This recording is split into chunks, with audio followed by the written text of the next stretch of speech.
there is no right left. There is no right left. There are white people across that entire spectrum that will love our people and preserve our people.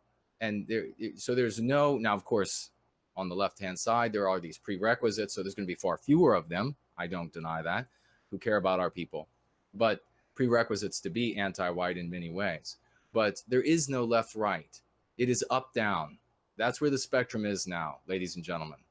When we recapture our destiny, we can get back into the, are we going to have this way, or are we going to have it that way? And of course, best case scenario is what I've talked about many times before, is that the human animal is too dynamic. The human animal is cyclical, too dynamic, too cyclical for anything to be set in stone, for there to not be a competition of in all areas, economics, government, etc. This is the 200 IQ plus approach to how we as a race, as a people, will resolve the issue of power and governance and economy and separation of those things, and separation of those things from religion, and offsetting power holders that perpetuate. So there's no need to have a divine entity. There's no need to have a God. There's no need for something to set on top to regulate it all.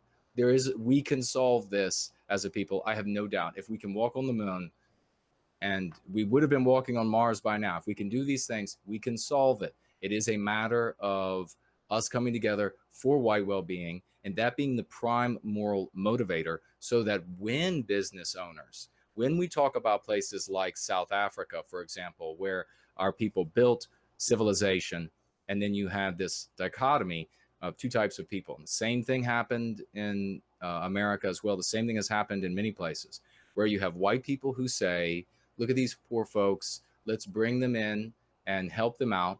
But then you also have white people who are unscrupulous business owners, not all business owners, but unscrupulous business owners who say, yes, let's bring them in so that I can fire my white employees and hire these cheaper non-white employees that I don't have to pay all the special protections for, they won't require, etc. And that especially like in the United States now, where the payment to these non-whites is subsidized by our tax dollars, by white tax dollars. So they wrap all of that into their decision. So if we create the morality that serving white well-being is the preeminent moral action, and anything that harms white well-being is the most shameful act, then when those business owners who are unscrupulous, and those people will always be with us, when they go to act in that sort of a way, everyone who works with them, their accountants, the people who work under them, the people who are carrying these things out, there'll be this moral pressure of them to reveal, to undermine, to etc. We will be able to solve these problems of economy, governance, and religion relative to these things, and the separation and the balancing of power. It can be done. It will be done.